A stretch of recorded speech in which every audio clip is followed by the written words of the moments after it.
Shocked many here in the Treasure Valley. A father arrested when police say they found him sleeping in a car with his 2 young kids and methamphetamines. The dad's now in jail, the kids in protective custody, and unfortunately, it's a story that's all too common.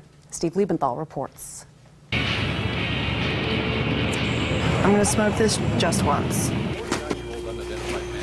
I'm gonna steal just once. I'm going to sleep with him for meth just once.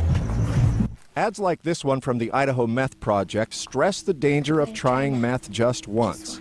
The campaign targets teens and young adults. That's when people are most likely to try the drug for the first time, but many who do set themselves up for a lifetime of addiction that affects all parts of their lives, including the ability to be a parent. When I was using, and everybody that I knew that was using or dealing or whatever, their families were involved 100%. Shane Anderson fell into the meth trap where he spent the next 5 years neglecting everyone he loved, including his son Brandon. He says he and the other users around him neglected their children, even going as far as locking them up in a bathroom while they got high. I just didn't care. I didn't care about my kids. I didn't care about my mom. I didn't care about my brothers and sisters and the people that looked up to me. You know, the drug just does something to your moral compass that makes you do things and think ways that you would never think. Shane isn't surprised to hear of the arrest of a parent suspected of using with his children in the car, nor is Nicole Irwin, whose job is to protect kids from neglect and abuse. She says family from all parts of the Treasure Valley are impacted by meth. It's the worst. It destroys them. It destroys parents, it destroys kids' lives. It's the worst drug you can imagine.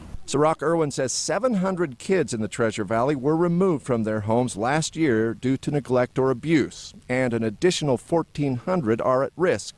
She estimates 40 to 50% of neglectful parents are addicts, and the drug that is most likely to lead to neglect and abuse is meth. But we'll have children that'll come in literally starving, and mom will say, well, I wasn't hungry, because you're not hungry when you're on meth. You have really no basic needs other than getting the drug. 80% of the kids who are removed from their homes by health and welfare end up back with their parents, many who have overcome addictions.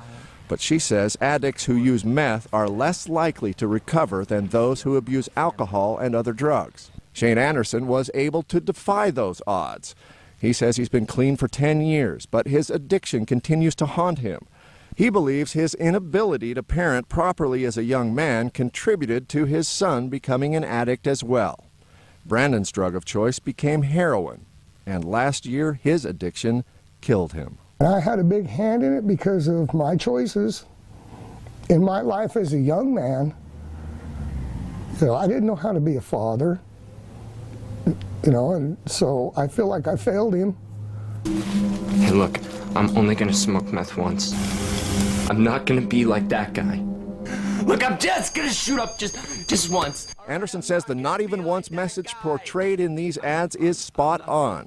He believes that so much he spends hours visiting schools on behalf of the Idaho Meth Project, talking to kids about his personal experience, hoping to convince others not to pick up a habit that stopped him from being the parent he says he should have been. Steve Liebenthal, 6 on your side.